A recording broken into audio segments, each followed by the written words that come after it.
Hello नमस्कार। Israel और military group Hamas के बीच की लड़ाई की न्यूज़ तो आप सब लोग देख ही रहे हैं, लेकिन 100 साल से इस लड़ाई के पीछे एक उलझा हुआ इतिहास है। सन 1974 पलस्टाइन तुर्कमन साम्राज्य का राज्य था। पलस्टाइन में अरब लोग बहुसंख्यक थे और यहूदियों अल्पसंख्यक। पहला विश्व युद्ध में ओटोमन राज्य के हार के बाद पलस्टाइन ब्रिटेन की कंट्रोल में आया। लेकिन प्रॉब्लम तब हुई जब इंटरनेशनल कम्युनिटी ने ब्रिटेन को ये काम सौंपा कि यहाँ पर यहूदियों को बसाया जाए। यहूदियों के लिए उनकी पूर्वजों की जमीन थी, लेकिन पलस्टाइन अरब लोगों का कहना था कि उनकी जमीन है, तो पलस्टाइन अरबों ने यहाँ बसाने जाने पर विरोध करते थे। सन 1920 से लेकर 1940 दशक तक पलस्टाइन में यहूदियों की संख्या बढ़ते रहे।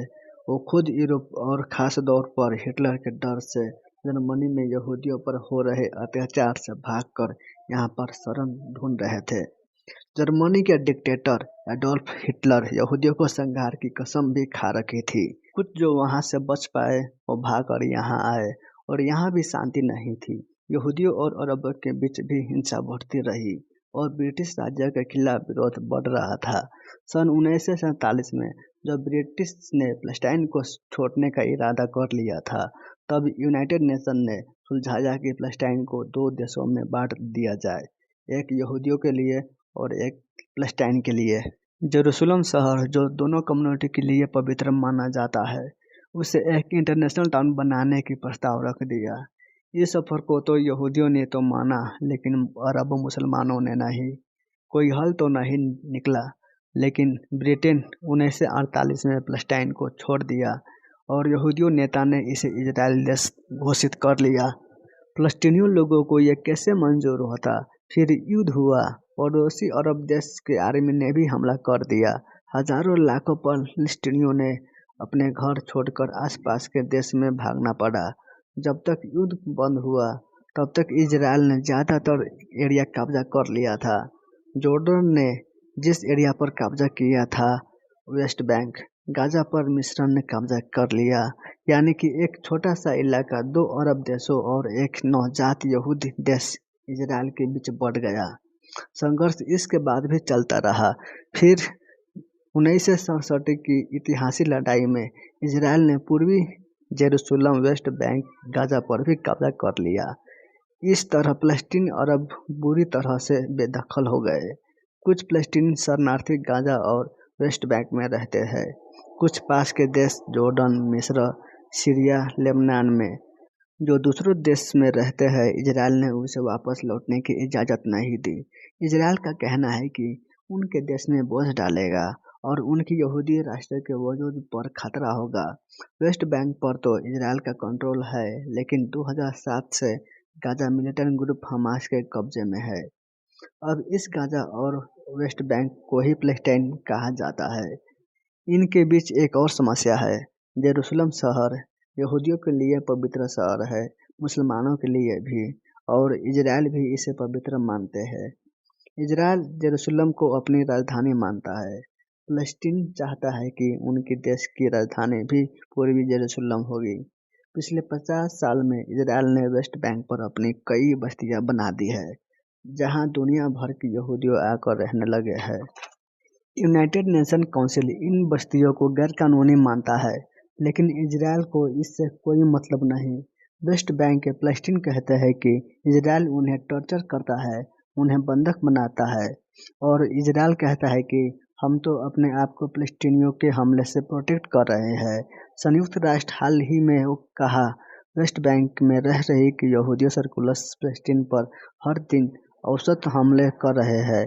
पिछले कुछ महीनों में कम से कम 3 फलस्तीनी समुदाय को जबरन अपनी जमीन छोड़नी पड़ी। अभी एक महीने पहले ही वेस्ट बैंक में यहूदियों लोगों ने हमला किया और 19 साल की एक लड़की की मौत चर्चा में थी। अमेरिका ने तो इसे यहूदियों टेररिज्म भी कहा। गाजा के लिए इजराइल हमास बहुत बार लड़ चुके हैं।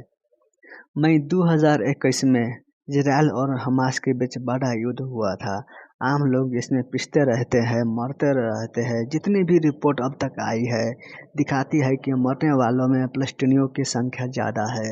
30 साल से शांति वार्ता के अलग अलग दौर चल रहे हैं, लेकिन इजरायल और फलस्तीनी अरब के बीच 2-3 ऐसे मुख्य मुद्दा है जिनका अभी तक कोई हल नहीं निकला है। पहला, फलस्तीनी लोगों को क्या होगा जो दूसरों देश में शरण लिया हुआ है।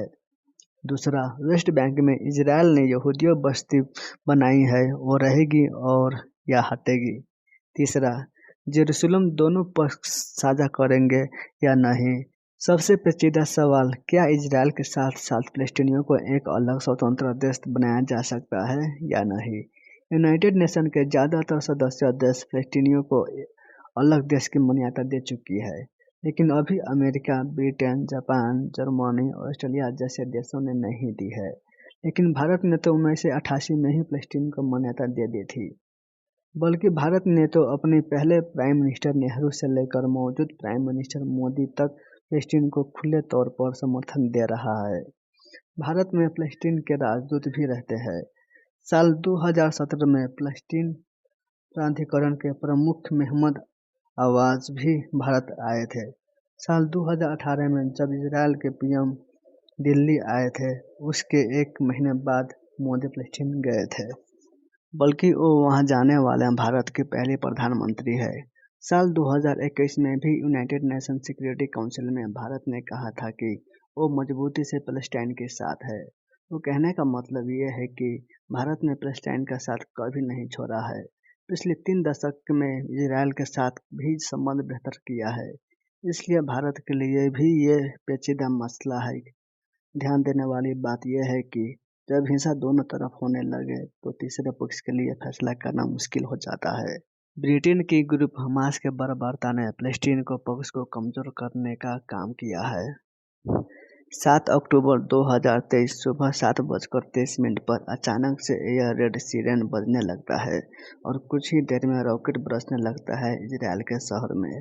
इजरायल डिफेंस फोर्स एस्टिमेट कहता है कि 2200 रॉकेट फायर की है और हमास ग्रुप कहता है कि 5000 रॉकेट फायर की है।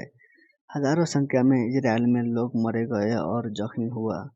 इन हमलों से यह सरप्राइज अटैक कई दशकों से बड़ा हमला है जो इजरायल पैलेस्टाइन कॉन्फ्लिक्ट में देखा गया है। इजरायल ने रिस्पॉन्स में स्टेट ऑफ वार डिक्लेयर कर दिया है। इजरायल मिलिट्री ने भी गाजा पर एयर स्ट्राइक की। इस सब के चलते 11 से लोग मारे गए और जख्मी हुआ है। गाजा में हमास का राज चल रहा है। हमास के एक टेररिस्ट पैलेस्टीनियन ऑर्गेनाइजेशन है जिसे ज़्यादातर देश के द्वारा एक आतंकवादी संगठन माना जाता है। Canada, European union, Israel, Japan, Australia, USA, UK Hamas को एक टेररिस्ट ऑर्गेनाइजेशन कहता है, लेकिन दूसरी तरफ टेररिस्ट नहीं कंसीडर किया जाता है। Brazil, China, Egypt, Iran, Norway, Qatar, Russia, Syria और तुर्की के द्वारा। हमास के मिलिट्री कमांडर मोहम्मद एवन देसाई ने इसे पूरे हमले को ऑपरेशन एल अक्सा फ्लोड का नाम दिया है और कहा कि हमास इसलिए कर रहा है कि इजरायल ने फलस्तीनियों के ऊपर अत्याचार किया। इसके पिछले कारण एल अक्सा मस्जिद में जो हुआ। इजरायल ने रिस्पॉन्स में जो अपना हमला किया उसका नाम ऑपरेशन आयरन स्वॉर्ड का नाम दिया और गाजा में ड्रोन स्ट्राइक भी लॉन्च किया। इजरायल के एनर्जी मिनिस्टर ने एक ऑर्डर साइन किया कि गाजा में बिजली सप्लाई बंद कीजिए। आज बस इतना ही।